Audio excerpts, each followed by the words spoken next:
ஞானஸ்தானத்திற்கு விரோதமாய், இந்த இயேசுவுக்கு விரோதமாய், இந்த கிறிஸ்துவுக்கு விரோதமாய், அவர்கள் ஊழியர்களுக்கு விரோதமாய் இந்த பரலோகத்தின் வாசலை பூட்டி போடுகிற பரிசேயரே, சருசேயரே, தேவ பக்தியின் வேஷத்தை தரித்து அதன் பலனை மறுதளிக்கிறவனே, பணத்திற்காக மூட நம்பிக்கைகளை ஜனங்கள் மண்டைக்குள்ள திணிக்கிறவனே, உனக்கு வரும் நியாய தீர்ப்பை கேள். நீ மனம் திரும்பலனா, இந்த தேவ பக்தன், நீ டிசியா இருக்கலாம், எவனா இருக்கலாம், நீ இந்த ஞானஸ்தானம் ஒழுங்கா பிதா குமாரன் இயேசு, பிதா குமாரன் பரிசுத்த ஆவியாகிய இந்த இயேசு கிறிஸ்துவின் நாமத்தால நீ ஞானஸ்தானம் எடுக்கிறதுக்கு தடை பண்ணினா, அன்றைக்கு எகிப்து எப்படி அந்த எகிப்து தேசத்தில் உள்ள அந்த வல்லரசுன்னு சொல்றாங்களே, அவர்கள் எப்படி செத்து மிதந்தார்களோ, இந்த தேவ பக்தியின் வேஷத்தை தரித்து அதன் பலனை மறுதளிக்கிற உனக்கும் அப்படியே சம்பவிக்கும். நீனும் செத்து மிதப்ப.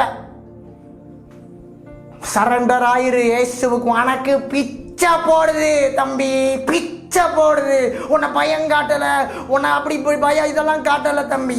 உனக்கு என்ன தம்பி, எப்பவுமே ஆசீர்வாதம். திஸ் இஸ் த ஆசீர்வாதம் ப்ரோ. நீ சாவறதற்கு முன்னாடி டேய், ஒரு தெய்வம் நீ மனம் திரும்பாவிட்டால் அவர் பட்டயத்தை கருக்காக்குவார் என்று வசனத்தில் எழுதியிருக்கிறது. நீ மனம் திரும்பல, நீ மனம் திரும்பலனா, நீ உனக்கு சாகிறதுக்கு முன்னாடியே, உன்னை போட்டு தள்ளுறதுக்கு முன்னாடியே ஒரு அனௌன்ஸ்மெண்ட் கொடுக்குதுல, தட் இஸ் கால்ட் இந்த வீடியோ தான் உனக்கு அனௌன்ஸ்மெண்ட் கொடுக்குதுன்னா உன் மேலே அந்த தெய்வத்திற்கு அன்பு இருக்குது. இந்த பிள்ளையும் பரலோகம் வரணும், இவனும் மனம் திரும்பணும். இப்போ ஆச்சு அந்த பவுல் மாதிரி காலில் விழுந்து என்ன செய்ய சித்தமாக இருக்கிறேன்னு கேட்க மாட்டானா? நீ மனம் திரும்பாம போ. நீ மனம் திரும்பாவிட்டால் இதாண்டா உனக்கு நியாய தீர்ப்பு.